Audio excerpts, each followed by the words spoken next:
Hello and welcome to Mythic Mind, where we pursue wisdom on the paths between primary and secondary worlds. I'm Dr. Andrew Snyder, and I'm glad that you're here.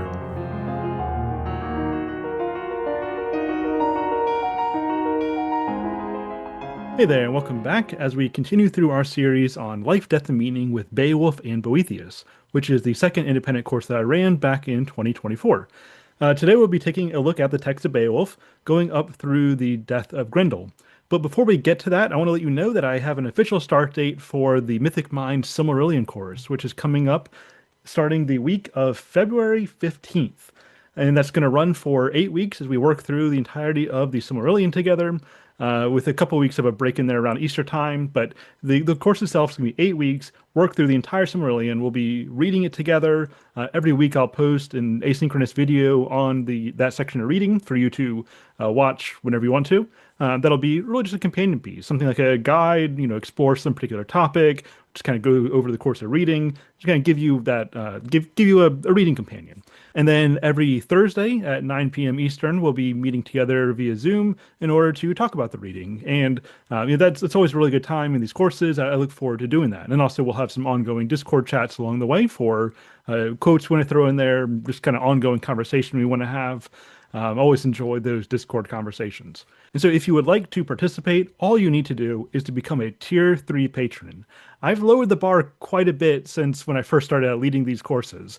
Back with the Lewis course, back with the Beowulf and Boethius course, I had people just buy the entire course outright, which tended to be at a higher price. But now all you need to do is become a Tier 3 patron. That's $25 a month, or you could purchase for the year, get a discount with that, and that will also let you join the Kierkegaard course later on this year, if that interests you, as well as the Lewis course even further on in this year. And so if you want to participate in more than one course, just go ahead and get an annual Tier 3 subscription. If you just want this one course, then okay, you can just go monthly for a couple months or so, and that's another option for you.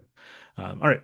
Well, for now, let's go ahead and get started with the text of Beowulf running up through the death of Grendel. I hope you enjoy.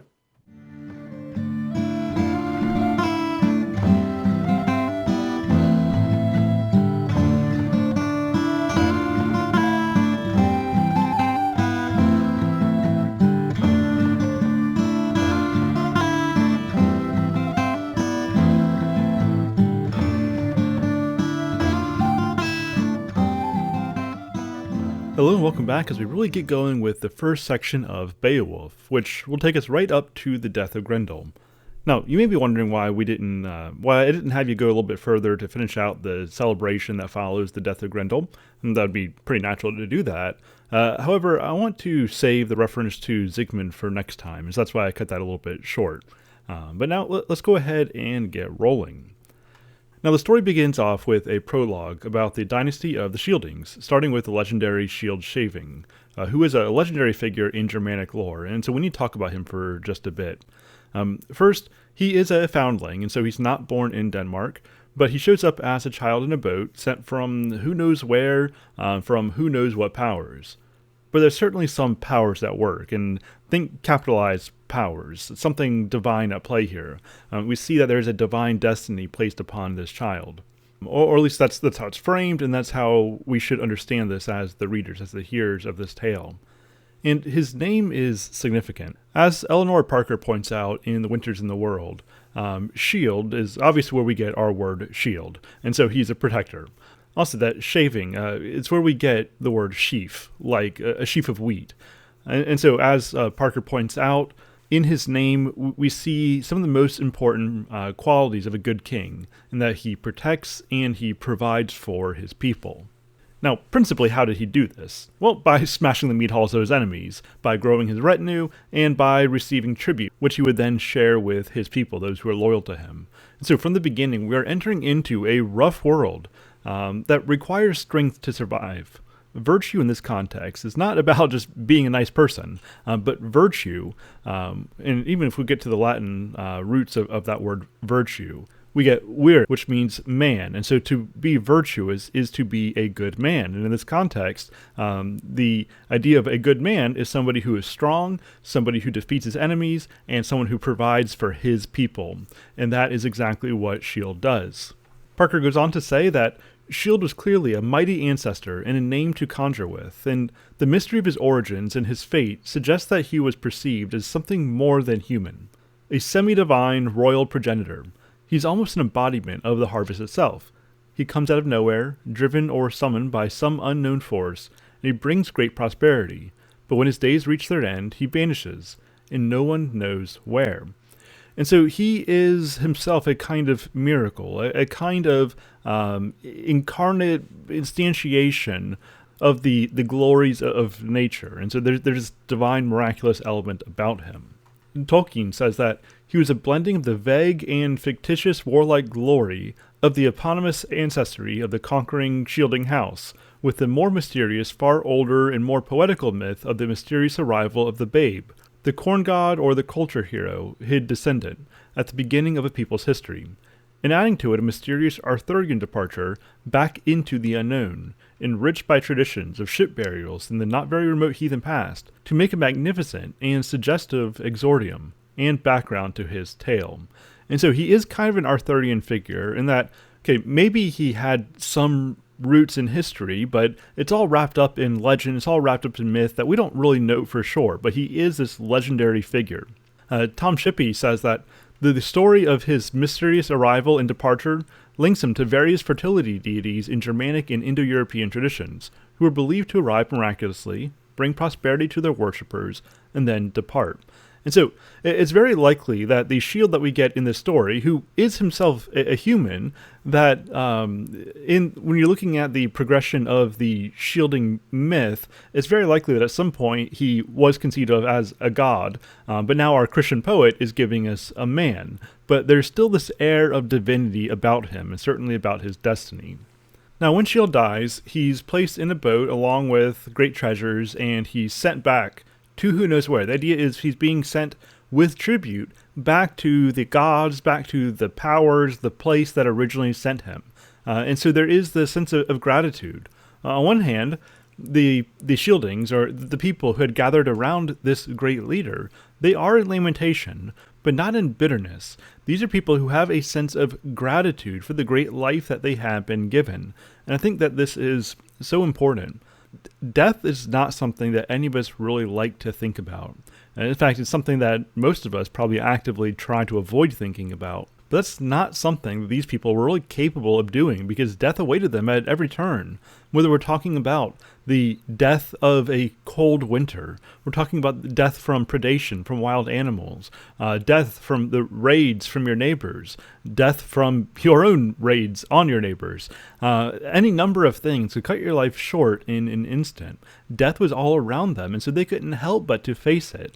And so I think that this gives them really a more healthy relationship with death than we very often tend to have. Right? Most of us are not under threat of dying from a cold winter. At most, we might be uncomfortable.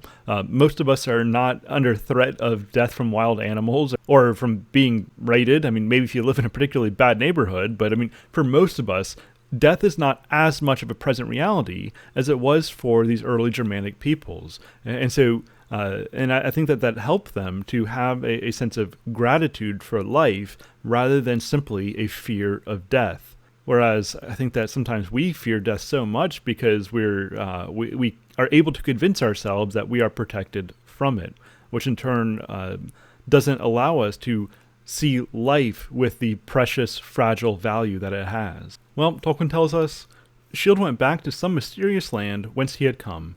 He came out of the unknown beyond the great sea and returned into it, a miraculous intrusion into history, which nonetheless left real historical effects, a new Denmark and the heirs of Shield in Sheedland. Now, Tom Shippey points out that this is a little bit strange. Usually in these Germanic boat funerals, it's going to be buried or lit on fire.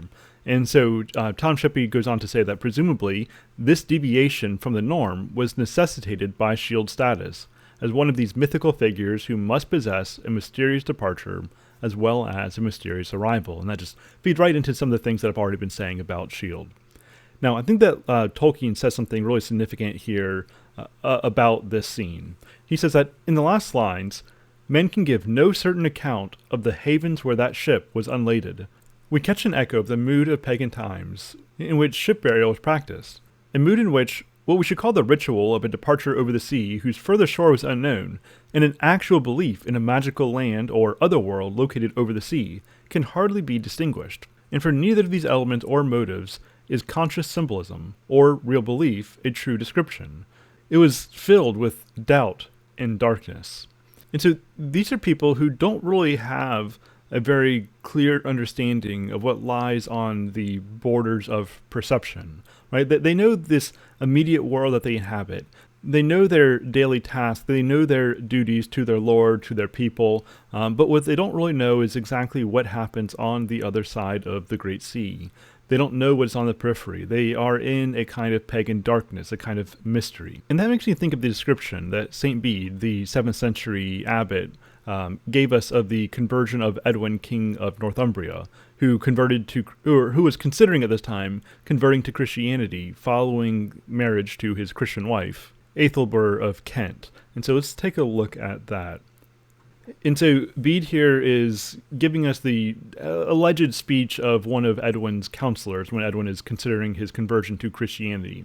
The present life of man upon earth, O king, seems to me in comparison with that time which is unknown to us, like the swift flight of a sparrow through the mead hall, where you sit at supper in winter, with your ealdormen and thanes, while the fire blazes in the midst and the hall is warmed, but the wintry storms of rain and sorrow are raging abroad. The sparrow, flying in at one door and immediately out at another, whilst he is within, is safe from the wintry tempest, but after a short space of fair weather, he immediately vanishes out of your sight, passing from winter to winter again. So this life of man appears for a little while, but of what is to follow, or what went before, we know nothing at all. And so here, at least according to Bede's telling of this, the pagans, these Germanic pagans, only knew life in the mead hall, so to speak. They didn't know what reality lay before the mead hall. They don't know what reality lay beyond the mead hall. Beyond and before, all you have is the dark chaos of winter. You just simply have the unknown. And so what this counselor advised Edwin is that he absolutely should embrace Christianity, because at least Christianity sheds some light on existence beyond the span of our lives. And that gives us something to work with. And so I think that this connects well with what Tolkien was giving us, and that there is this sense that there is something. There's something beyond our immediate experience. But exactly what that is, they simply don't know. Well, after Shield dies, his son Beo takes over, not to be confused with Beowulf, and we're told that he also was a good king following in his father's footsteps. We're told of Beo, and a young prince must be prudent like that, giving freely while his father lives, so that afterwards in age, when fighting starts, steadfast companions will stand by him and hold the line. Behavior that's admired is the path to power among people everywhere. And so one reason why Beo was a successful king is because he was a successful prince. In his youth, when he was still living in his father's household, he used his resources well.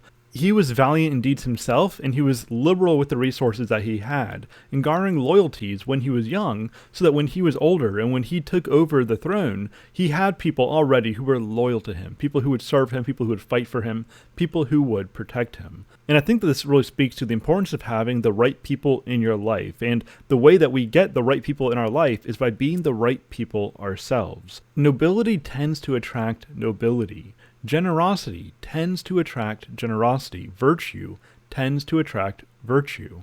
Those who are good are going to desire the things that are good. And so if you want good company around you, what you need to do is focus on being good, on pursuing goodness, on pursuing virtue, generosity, the right kind of strength. And so because Beo successfully did this in his youth, well, he had people who were loyal to him. He had a good retinue. He already had the spirit of his hall before he himself was the lord of a hall.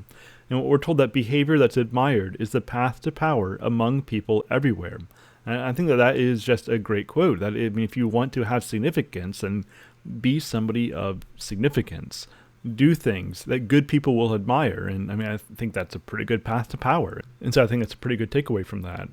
Well, eventually Beo dies, and then he's succeeded by his son Halfdana, who is then succeeded by Hrothgar, who obviously is going to be a major figure in our story, especially for the first half or so.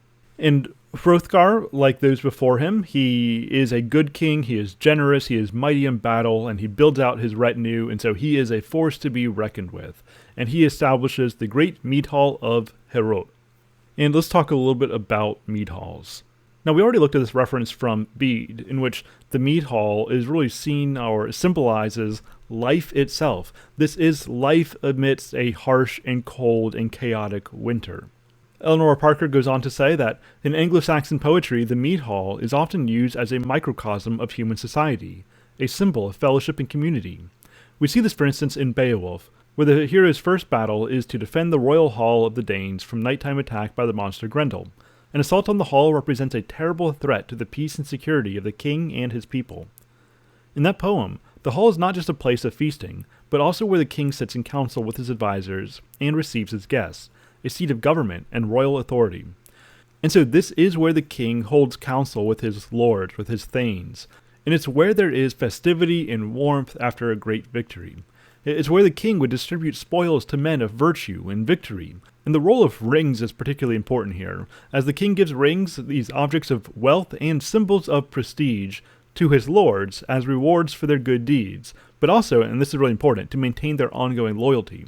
I may have already mentioned this, but Sauron, the Ring Lord and Ring Giver, did not come from nowhere. Sauron is a twisted version of the early Germanic king, who uses rings to keep his subjects within his will. But Hrothgar, however, is not like that. He is the image of the good king, who is noble, who is virtuous, and who is liberal with his goods.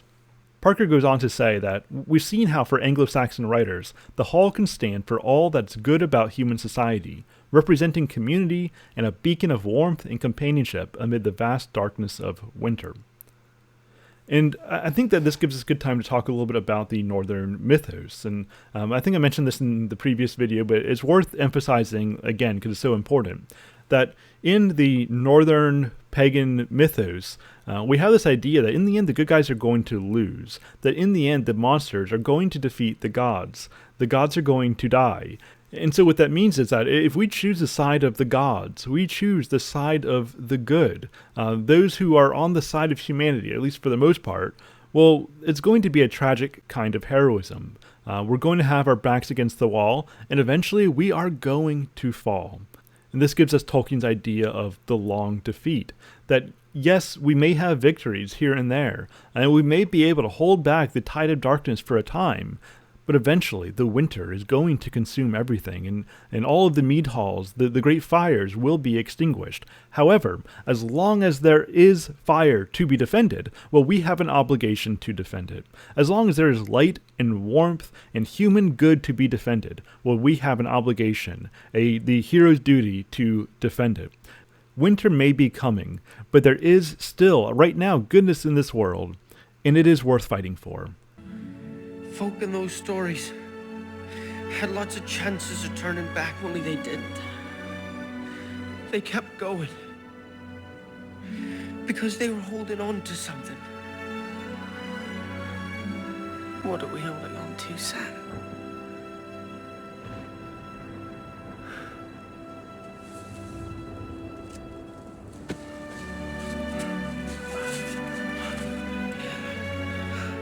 There's some good in this world, Mr. Frodo. And it's worth fighting for.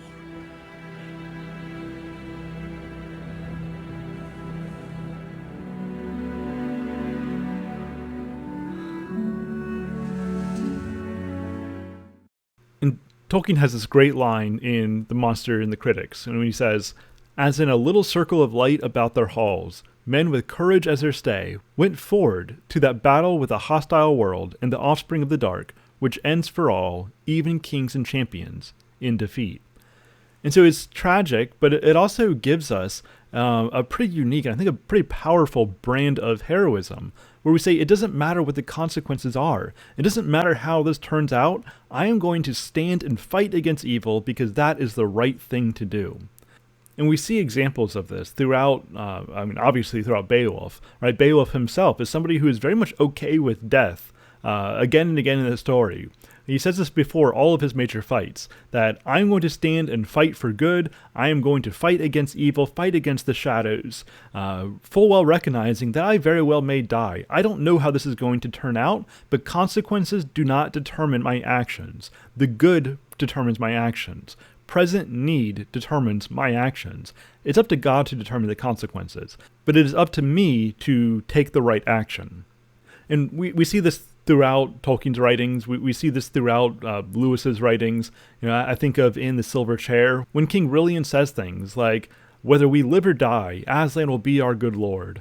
And Puddleglum says some very similar things, that to the effect that the consequences literally do not matter at all. All that matters is my obligation to stand and fight for what is right.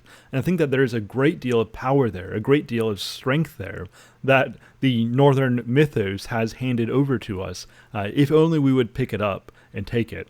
And it's not at all difficult to keep that tragic heroism intact while still baptizing it into the ultimate hope offered in Christianity. And in fact, that's exactly what people like Tolkien and what Lewis did.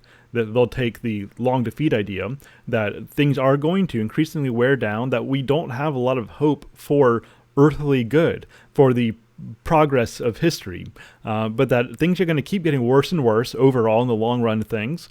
But eventually, when the last fire is extinguished, well, that's when we get the eucatastrophe of everything suddenly being made right, even as we see a microcosm of that in Christ himself, who goes into the grave demonstrating the tragedy of human life, but then we see the eucatastrophe in the resurrection.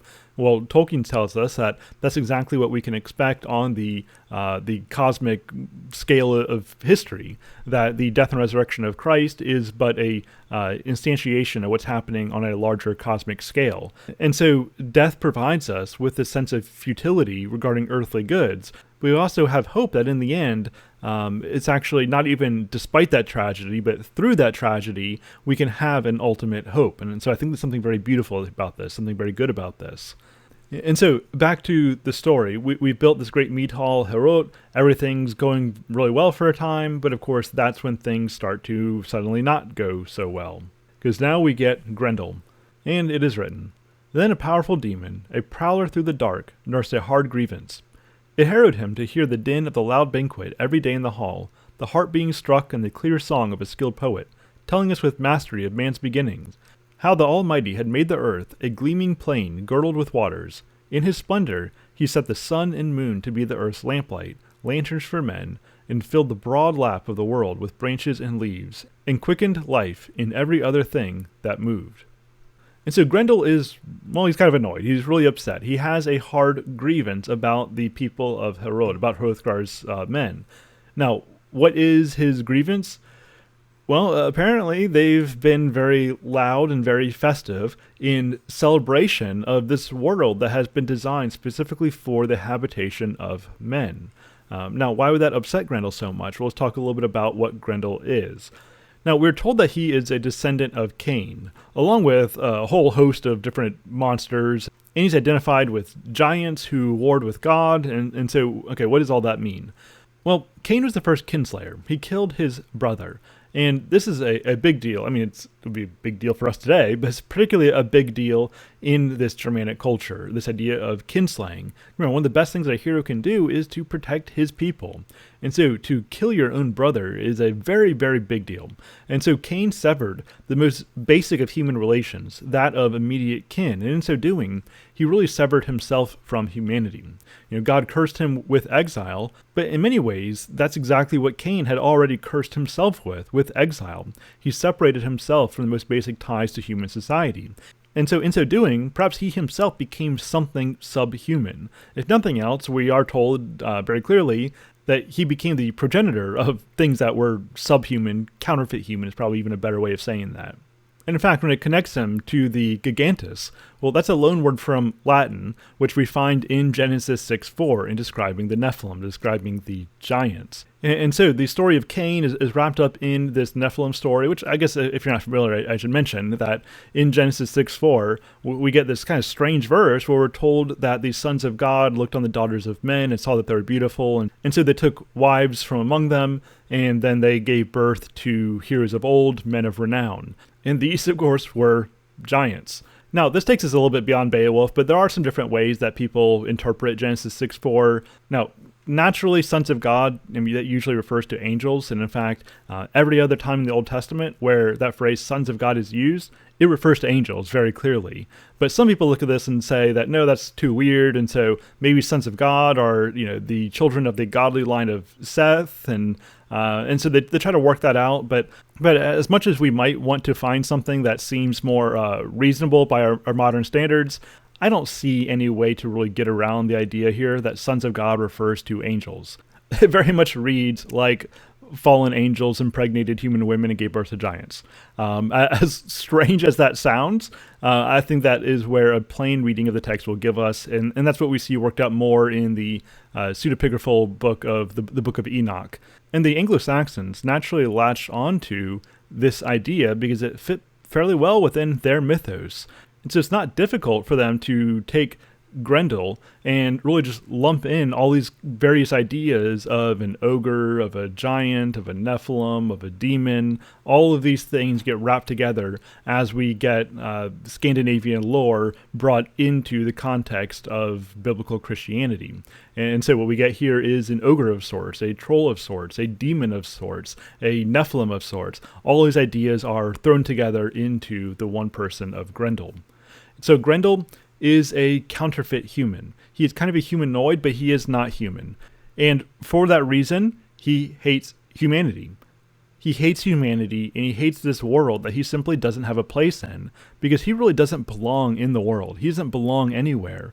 And that should not lead us to have sympathy for him, right? Just like sin doesn't really belong anywhere. Corruption doesn't really belong anywhere. The bent doesn't have a place in the straight, and that's not a bad thing. And in fact, sympathy for the devil is hatred of God and hatred of man. We should not have any sympathy for Grendel. Don't see him as some poor, misunderstood creature who's just looking for a home. This is very much a demon. This is very much something set against the good order of God, something set against the flourishing of humanity in truth, goodness, and beauty. This is a serial killer. This is a monster. This is not something that you need to sympathize with. It's not something that you need to dote upon. This is something that needs to be swiftly put down. It's very clear that the people of Herod are the good guys here. Now, Tolkien does a good job of framing this. He says that the significance of much that follows is lost if we do not realize that to put Grendel into Herod is like telling a ghost story, localized in Camelot, in romantic effect, in the Tower of London, in historicity.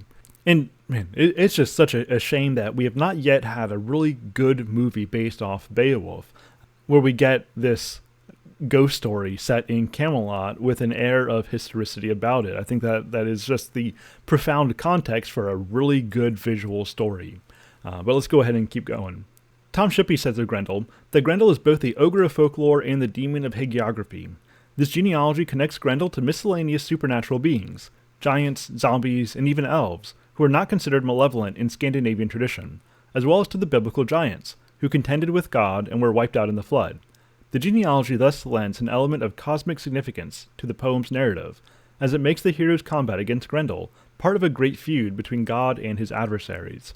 I mentioned in the last video where Lewis says in the preface to Paradise Lost that Homer's poetry is very beautiful, but it doesn't have the same consciousness of good and evil that we get in Beowulf. Homer gives us more of an ambiguous drama, where you do have heroes and you have villains, but there's not a clear line between good and evil per se. All you have is various shifting alliances. Whereas in Beowulf, it's very clear here that this is a story of good versus evil, of heaven versus hell, and Beowulf is really a kind of prototypical Christian knight going out to crusade against the forces of hell. Now, Grendel, in addition to being identified with these really flesh and blood beings, giants and zombies and elves and ogres and trolls and all this sort of thing, there's also some shadowy language attached to this, where he falls into this class of beings called the Helrunin. He is part of the shadow world, and Tolkien comments on this, saying that necromancy will suggest something of the horrible associations of that word. I think that what is here meant is that terrible northern imagination to which I have ventured to give the name Barrow-wights. The undead, those dreadful creatures that inhabit tombs and mounds. They are not living. They have left humanity, but they are undead. With superhuman strength and malice, they can strangle men and rend them.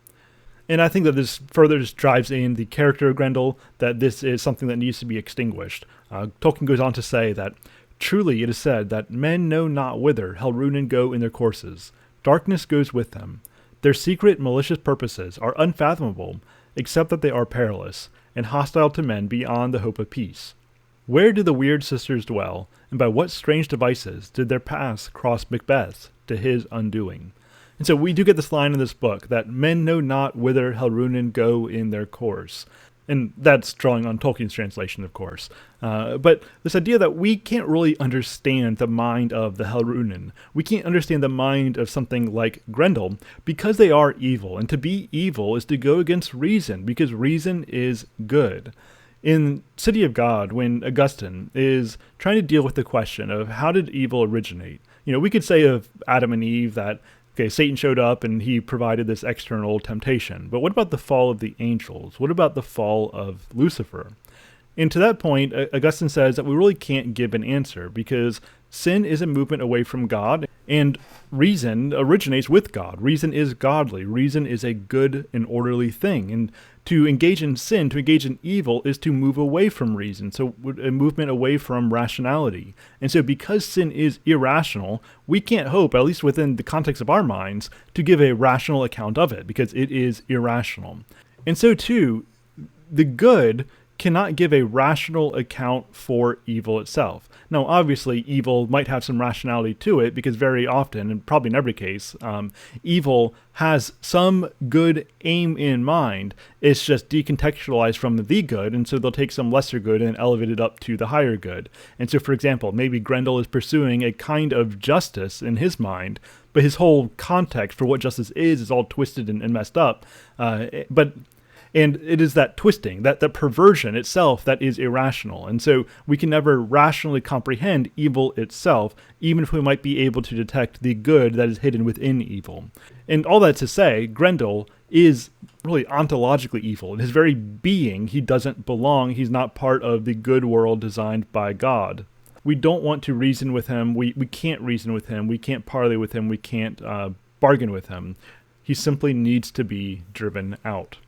Well, this vile Helrunen sneaks in the dead of night to Herod and slays 30 of Hrothgar's men, just driving in the fact that this is a creature of no honor, of no virtue. He does not meet them in open combat, but he sneaks in when they're defenseless and just starts mauling them and starts consuming them, and then sneaks out before any real combat takes place. And so this just shows the cowardice and the dishonor of evil. Well, this kind of thing continues happening, and Hrothgar and his men are just falling into despair, and so they start making sacrifices to their pagan gods, who our poet knows to be no gods at all, no true gods, but rather masks for the slayer of souls, namely the devil. And this raises some questions about how our poet is framing religion here. On one hand, these are of course pagans operating without Christian revelation. However, at least at their best, they do seem to be monotheists, consistently referring to God or the Almighty, or something of the sort, as their one true good. It's likely the case that our poet is attempting to contextualize these pagans within the scope of the light that they had, and we see this a good bit in the medievals, that they did not merely stamp out pre-Christian paganism, but that they would recognize seeds of the Logos spread throughout human being and thought. And they recognize that these seeds can be found and that they can find their fulfillment in the Christian gospel. As C.S. Lewis says, and Tolkien actually makes a very similar point, that the pagan is not necessarily anti-Christian, but might be considered pre-Christian. And for more on this, check out Lewis's essay, Is Theism Important?, which I'm going to add to this week's supplemental reading. Tolkien here says that points of contact between pagan belief in Scripture, thus especially the Old Testament, which told him of the truth about man before Christ, particularly interested the poet. But he cut out the names of the heathen deities. Why? Because he believed they were lies, and because he believed that people like Hrothgar knew it, and only had recourse to heathen gods and their idols when under special temptation by the devil. The heathen gods, whether mere vain fictions, or fictions grafted on the memories of dead kings of old, were deceits of the evil one. And he goes on to say that the leading idea is that the noble pagans of the past who had not heard the gospel knew the existence of Almighty God, recognized him as good, and the giver of all good things, but were, by the fall, still cut off from him, so that in the time of woe they became so filled with despair and doubt. That was the hour when they were especially open to the snares of the devil. They prayed to idols and false gods for help. Now, rolling on with some more Tolkien, I think that the poet attempted to equate the noble figures of his own northern antiquity with the noble figures, sages, judges, and kings of Israel before Christ. They too were damned owing to the fall, even if they were members of the chosen people. The redemption of Christ might work backwards. But in the harrowing of hell, why should not, say, Hrothgar be among the rescued too? For the people of Israel could also fall away in times of trial to the worship of idols and false gods. For that reason, I think that when Anglo-Saxons made Sheaf the son of Noah born in the ark, it was not mere genealogical fantasy, a mere trick to make their king's lines go back to Adam. It was rather a process, due to a line of thought closely related with the ideas of the Beowulf poet. It gave the northern kings a place in an unwritten chapter, as it were, of the Old Testament. And so one of the things I think that we see here is that the Anglo-Saxons really had this desire to be grafted into the biblical narrative, to find their place in the history of redemption. And I don't think there's necessarily anything wrong with this. I think if nothing else, it's interesting to say the very least. Why couldn't somebody like Hrothgar? Is there a place for the virtuous pagan in the harrowing of hell? And I don't know that that's an answer that I can give with any absolute definitive stance, but I think it's at least a very reasonable approach. And so you can make what you will of that, but I think that Tolkien here at least gives us a good framing for understanding what the poet of Beowulf is doing here. Well, despite the fact that Hrothgar and his men fall into this heathen hope and engage in this idolatry, hope still comes. Salvation is still going to come to them from across the sea in the person of Beowulf. Beowulf is only historical, if at all in the sense and degree that King Arthur is, an historical germ, a real person perhaps, about which practically everything that is told is borrowed from myth, folklore, or sheer invention. Beowulf, the bear man, the giant killer, comes from a different world. Fairy story. And so Beowulf is this Arthurian kind of figure. Maybe there is some historical reality to him, but we can never really know for sure. At least at this point, based off what we have, we can't know for sure.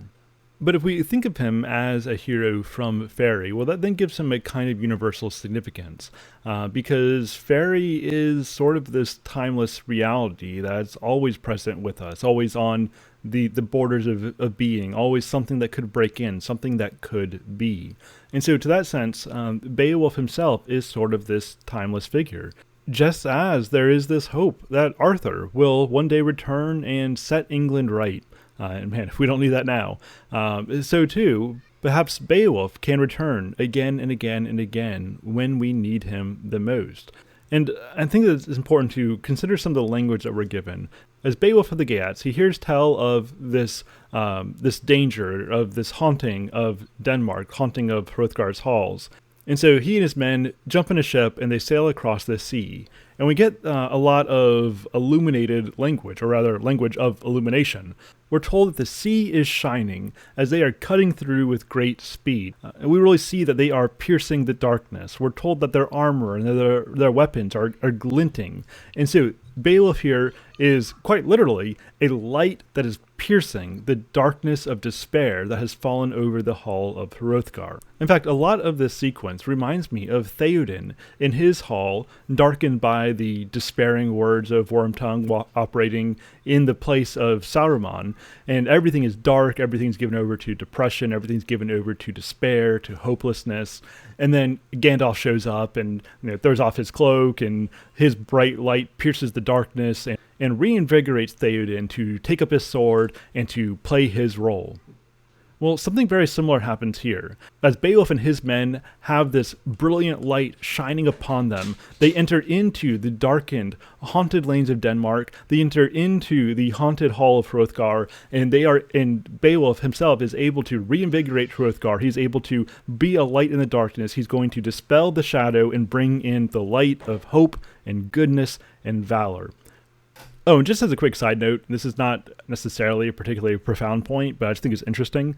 that there's mention of a grima here. And a grima was a mask or visor partly covering the face, and that these were or might be of fierce or horrifying shape designed to frighten off assailants is shown by the frequent use of grima for a bogey or a terrifying apparition. So this Old English word, this Anglo-Saxon word grima, refers to these masks that would cover the face, and it was also a word that was used for an apparition, for a specter, which, to continue these references to Edoras, to the halls of Theoden, we see that Grima Wormtongue was himself an apparition of sorts. He was this ghostly, shadowy figure who obfuscated his true nature, and so he both is Grima and he also donned this Grima. In fact, sometimes I think that somebody might wear their mask to such a degree that they become a mask, and so there's no longer anybody actually there at all. And I just think it's so interesting to see these connections between Beowulf and Anglo-Saxon language and what Tolkien did with them. I think that after finishing this course, we'd all probably get even more out of Tolkien if we went there next. But going down to Beowulf in the Halls of Herod. So even though he is going to be a light in the darkness and he is going to reinvigorate Hrothgar, Hrothgar is still going to test him a little bit to make sure that he knows what he's doing, that he is up for the challenge. Tolkien says that behind the stern young pride of Beowulf, on the surface credible enough, lies the roughness of the uncouth fairy tale champion, thrusting his way into the house. Behind the courtesies, tinged with irony of Hrothgar, lies the incredulity of the master of the haunted house. Behind his lament for his vanished knights, lurk still the warnings given to frighten off the newcomer, with stories of how everyone who has tried to deal with the monster has come to a bad end. And Unferth questions Beowulf, saying, "Didn't you lose a swimming competition to Brecca?" And Beowulf first says, I think that's just the me talking Unferth. But then he goes on to say that, yes, technically I lost the race, but that's because I took a detour to kill a swarm of sea monsters. Pretty good reason to lose a race. And so Beowulf's point being that, yes, you have me on a technicality here, but it's only because I chose a greater valor, thereby taking this criticism and flipping it around as actually a reason for confidence, a reason for believing that Beowulf could do such a thing. And then Beowulf challenges Unferth and says that you are only challenging me out of envy because I actually might be able to do this thing that you couldn't do. And that if you had the kind of strength that you are presuming to have in criticizing me, then I wouldn't be here right now. And so he really turns that around. And then even more so, he calls Unferth a kinslayer because evidently he did kill his brother, which is a pretty big deal. And so Beowulf says that Unferth is basically just raging out on his way to hell. And so Beowulf just goes all out on Unferth in his rebuttal. And the reality is that if Unferth did kill his kin, it must have been for some greater purpose, maybe out of loyalty to Hrothgar or something. It's hard to believe that any common kinslayer would be in the upper level of Hrothgar's men. But regardless, Beowulf just throws everything he has at Unferth. And so Beowulf says that we now really meet and know Beowulf and his character. Steadfast, loyal, chivalrous, according to the sentiment of the author's time, but with a smoldering fire. He is on the good side. His enemies are wild beasts, monstrous and evil creatures, or his kings and people's foes. But when roused, he is capable of violent and superhuman action. If he does not wholly follow the sober counsels of wisdom, he satisfies their most important prescription. He speaks proud vows in the heat of his heart, but he performs his vows, even to his last day when it cost him his life. And so this is a man of heat, this is a man of fire, but it's also a man of action, of substance. He's able to back up the fire of his rhetoric with his great deeds. Oh, and then here it is. Here's his closing rebuttal to Unferth. He says that, if you were truly as keen or courageous as you claim to be, Grendel would never have got away with such unchecked atrocity. Attacks on your king. Havoc in Herot and horrors everywhere. But he knows he need never be in dread of your blade, making a mizzle of his blood. And so Unferth is readily put in his place by the strength and the passion of Beowulf. Now, when Beowulf is describing his fight with these sea monsters, we get this great line here.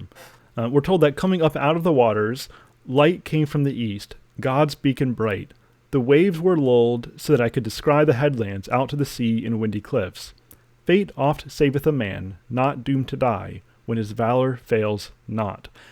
And so here we very clearly see that Beowulf had victory because he was operating within the providence of God. And so God was preparing his way, God was lighting his path, God was giving him victory. God gave him vision to see. But then fate oft saveth a man, not doomed to die, when his valor fails not. Tolkien says on this point that to go to the kernel of the matter at once, emotionally and in thought, so far as that was ever clear, this is basically an assertion, not only of the worth in itself of the human will and courage, but also of its practical effect as a possibility, that is, actually denial of absolute fate. And so fate is going to play a very important role in this story. Providence is going to play a very important role in this story, that there are a lot of things that we simply can't control. But what we can control is how we relate to present circumstance, and that actually does matter. And we're going to see this a few times very clearly in the story. And so here we're told that, fate saveth a man when his valor fails not. And so what this seems to be saying is that when we keep our valor, when we are valiant, fate then rewards us. When I'm explaining this to my students, sometimes I put it this way. And so they're sitting in class and I say, okay, how many of you believe that you're going to go home today? And all of them will raise their hands. And then I say, okay, so does that mean that, you know that you're going to go home today? If you just sit around thinking, well, I'm going to go home, that's my fate, therefore, at the end of the day, I will be home. And so I'm just going to sit here and wait for me to be home. Is that going to work? Well, no. If you just sit there and you don't move, then fate would then evidence that you're not going to go home. Whereas if you hop in your car and you drive to your house, well, now it's been revealed that you are fated to be at your home. And so, in other words, the actions that we make actually do matter. Now, what comes first, the chicken or the egg? I don't know. But what is very clear is that our decisions actually do matter. That as we make choices, as we take steps, we are revealing our fate. And so valor might cause you to be rewarded by fate as you bring evidence to the fact that good fortune awaits you. We're going to see this later in Beowulf's fight with Grendel's mother. When we're told something like, because he got back up after getting knocked down, God fated that he would have victory. And so again, same kind of idea that our actions actually really do matter in revealing the fate that awaits us. And so even though fate plays a super important role in the story of Beowulf, it's not the kind of fate that eliminates human agency, but the kind of fate that actually demonstrates the importance of human agency. Our decisions really do matter in revealing the fate that awaits us. Well, now Beowulf has made his claim, he has given his track record, and now it's very clear that he is determined to fight Grendel, to cleanse Herod. And he only asked one thing from Hrothgar. He doesn't ask for riches or a lady's hand in marriage or anything that you might expect him to ask for. He simply asked for, charge over Herod. He asked to take Hrothgar's place in maintaining governance over the hall so that he can put it in order. And then, of course, he'll give it right back. And so Beowulf here really is playing the role of the good king. He is doing what he needs to do to bring the hall in order. He is exercising the right kind of authority through strength, but also through service, through sacrifice. He is the good sacrificial king. And this idea that we see in the first major conflict of the story is going to come up again. It's a foreshadowing what's going to happen at the end. That Beowulf is the sacrificial king, holding his life cheaply because he recognizes that there are things far more valuable, namely his duty to do what is right. That is more valuable than his life. And so, Beowulf says, "May the divine Lord, in his wisdom, grant the glory of victory to whichever side he sees fit." He doesn't know how this is going to turn out. All he knows is his present obligation, his present duty to stand and to fight. It is up to God to determine the consequences. It is up to God to bring victory, whether for Grendel or for Beowulf. Beowulf himself is not concerned with that. He is only concerned with his task to cleanse the hall and to do what is right. And that is definitely something that we can take away in our pursuit of a healthier relationship between life, death, and meaning. That it doesn't really matter so much when we die or even so much how we die. Now, obviously, you don't want to just be reckless with your life. That's not wise. That's not virtuous. The point is that there are things worse than death, namely a wasted life.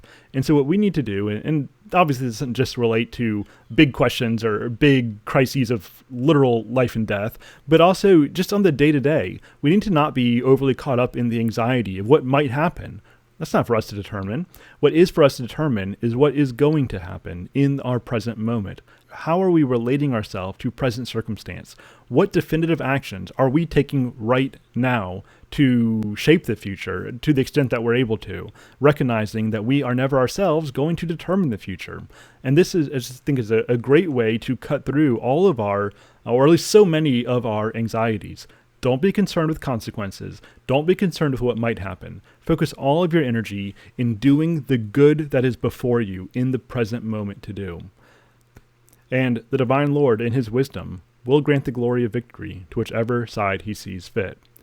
Well, Beowulf lies in wait in Heorot, waiting for Grendel to show up, and of course Grendel does indeed show up. And it becomes evident that swords aren't going to work, and so his men aren't really super helpful here, even though they're trying to do their job and they're being loyal to Beowulf. But Beowulf engages in hand-to-hand combat with Grendel, and there's this fierce wrestling match. But finally, Beowulf literally disarms Grendel. He rips his arm off, and then after this mortal wound, Grendel goes off back to his lair where he dies, and the arm is put up as a trophy in Heorot. All kinds of victory speeches and celebrations, and everything's good and happy now that the hall has been cleansed. And Hrothgar says, "First and foremost, let the Almighty Father be thanked for this sight. I suffered a long harrowing by Grendel, but the Heavenly Shepherd can work his wonders always and everywhere."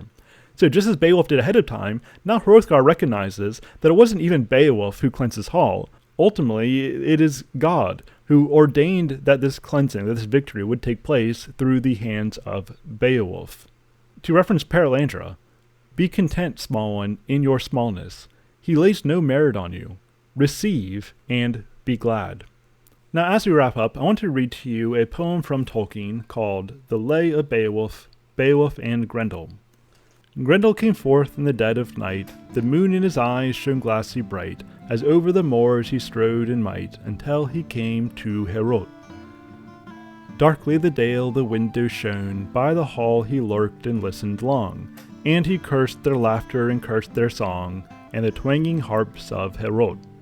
King Hrothgar mourns upon his throne, for his lieges slain he mourns alone, but Grendel gnaws the flesh and bone of 30 thanes of Heorot.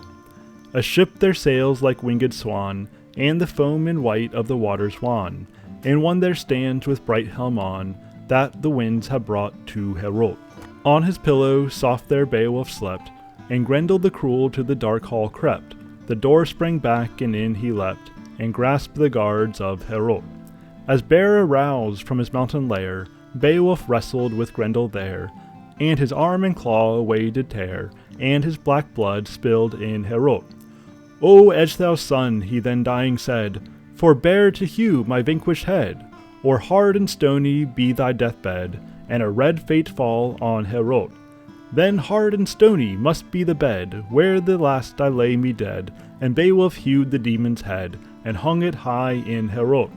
Merry and mead quaffed at the board, and Hrothgar's dealt his golden hoard, and many a jewel and horse and sword to Beowulf gave in Heorot.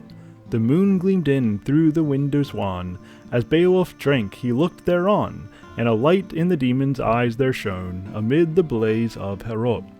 On the sails of a ship the sunlight smiled, its bosom with gleaming gold was piled, and the wind blew loud and free and wild, as it left the land of Heorot. Voices followed from the sounding shore, the blessed Lord those timbers bore, but that sail returned thither nevermore, and his fate was far from Heorot. The demon's head in the hall did hang, and grinned from the wall while minstrel sang, till flames leapt forth and red swords rang, and hushed were the harps of Heorot. And latest and last one hoar of head, as he lay on a hard and stony bed, and venom burned him and he bled, remembered the light of Heorot. Until next time, Godspeed.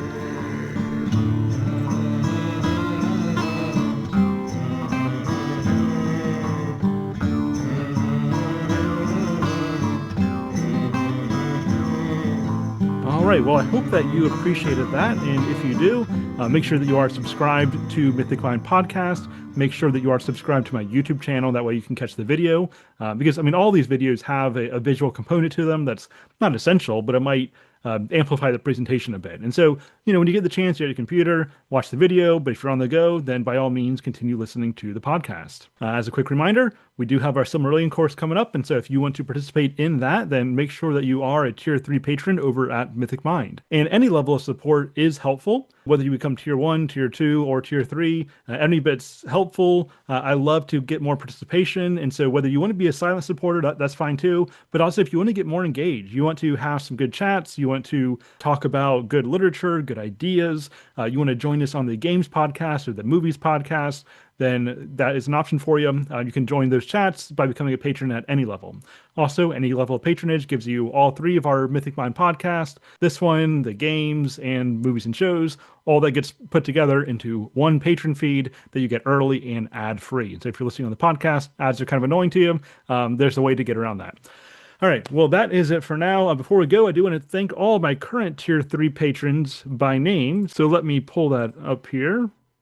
All right, many thanks to Mark, William, Paul, Jamie, Christopher, Justin, Aaron, Evie, Kyle, Tyler, Chase, David, Amanda, Justin, Roger, Jack, Ross, Don, Adam, Kit, Andrew, and Michael. You all go above and beyond in helping me do the various things that I'm doing. And I appreciate that because there are a lot of things that I want to keep doing, and there are more things that I want to be doing this year, but I can only get there with your support that'll allow me to turn my attention from other things that pay the bills. All right, well, that is it for now. The next thing to come out from Mythic Mind will be actually right here over on Thursday. We'll be getting into the next lesson from Josh Traylor's Paradise Lost series. And then on Friday, over on Mythic Mind Games, we'll be having our general Oblivion chat. And then next Monday over here for the Beowulf series, we'll be taking a look at Tolkien's essay, The Monsters and the Critics. All right, well, that is it for now. Until next time, Godspeed.